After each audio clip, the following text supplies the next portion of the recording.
Free at last, free at last. This is essentially is capturing the moment for change in Iran, capturing the struggle, the very struggle that Congressman was just talking about. Over the last 4 decades, the Iranian people have paid the heaviest price. The Iranian people have withstood the pressure, and they have not given up for a free and democratic Iran.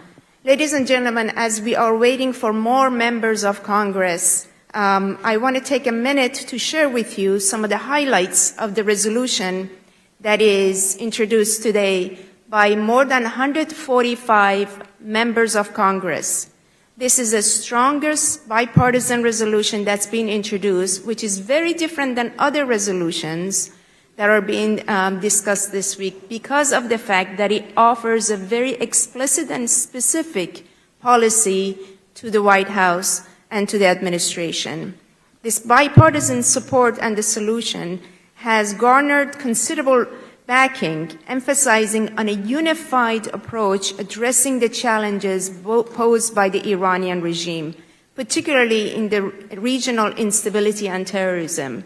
It does not allow for any more half measures. It really emphasizes the message that the resolution explicitly calls that there is no need for military intervention or significant financial aid. Instead, it emphasizes empowering the Iranian people and their organized resistance seeking a democratic change from within.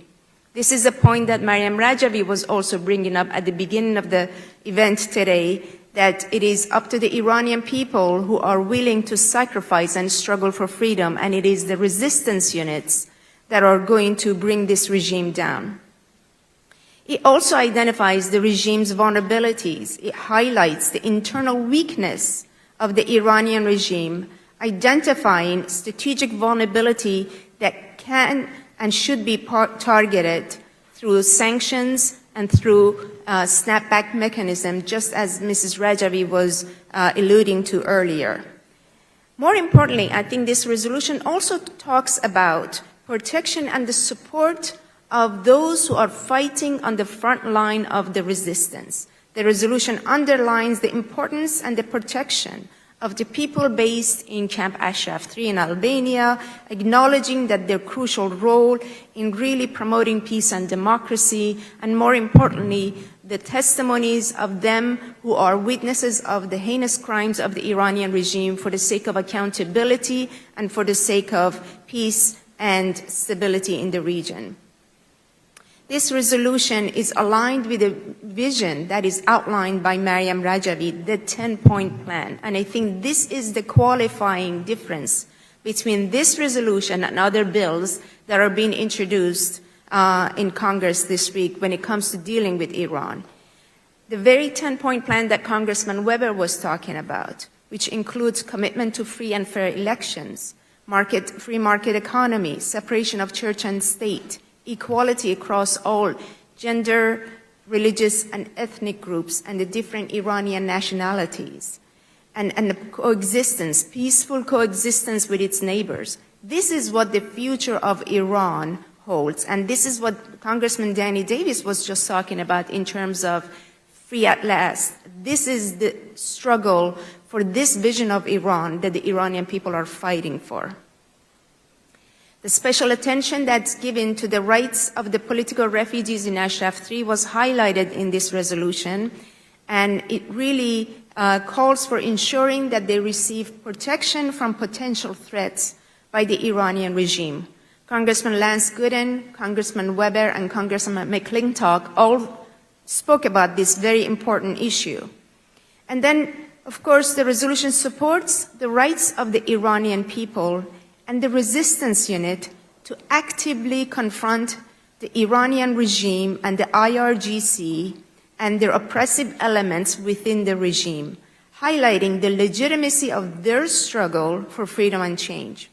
This resolution marks a significant reorientation of U.S. policy focusing on moral and political support for the Iranian people and their resistance without resorting to military intervention.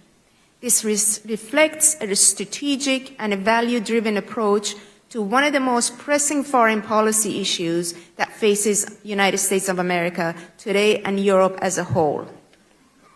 So with that, I'd like to also specifically outline items from the resolution, which is as follows. I'm reading verbatim from the resolution language. It has an impressive number of bipartisan original co-sponsors who offer tangible steps as a solution to deal with the Iranian regime's terrorism as a head of snake of war and terror in the region.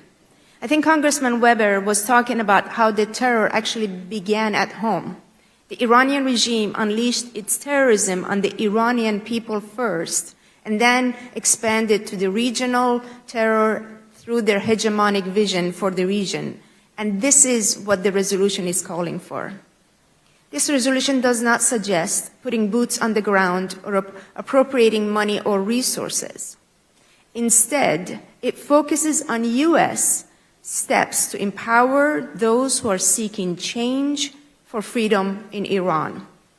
It highlights the internal weakness of the Iranian regime and its Achilles heel, which is the people of Iran and the resistance units. Iranian regime's weakness is very evident when it comes to holding the sham elections, as we see today, against the 104 members of the Iranian opposition, including those in Albania and the rest of Europe. This shows their insecurity, just as Congressman McClintock mentioned. This shows their vulnerability and how fearful they are of the Iranian opposition, the agents for change inside Iran. The resolution also focuses on the strength and the commitment and the goal of the organized resistance as the biggest ally of the United States and calls for their full protection while the Iranian regime has been stepping up their effort to eliminate. One of the measures and the indicator of escalation is the number of executions that has taken place in 2023, just as Mariam Rajavi mentioned earlier. The resolution emphasizes the desire of the Iranian people, as manifested in Mariam Rajavi's 10-point plan for a future of Iran. The president-elect of the National Council of Resistance of Iran, and her plan stands for universal rights to vote, free elections, as I mentioned, free market economy, separation of church and state, universal and all of the international covenants, including Universal Declaration of Human Rights, that really secures gender, religious, and ethnic equalities, peace in the Middle East, and a non-nuclear Iran. The resolution calls for the protection of those in Albania, where there are 3,000 Iranian political refugees, calls for their security, protection of property, as well as freedom of expression and assembly. And one thing we have to remember, of the 3,000 people based in Albania, 900 of them are former political prisoners who have faced the tortures, who have faced the unspeakable crimes by the Iranian regime, and they have witnessed the crimes by this regime, and they reserve and deserve the right to hold this regime accountable, and we must protect them. So our goal through this resolution is to make sure that the Iranian regime's, or as we call the head of snake's hand, is cut off from Albania, from the region, and against the people of Iran inside the country, particularly the resistance units. So at this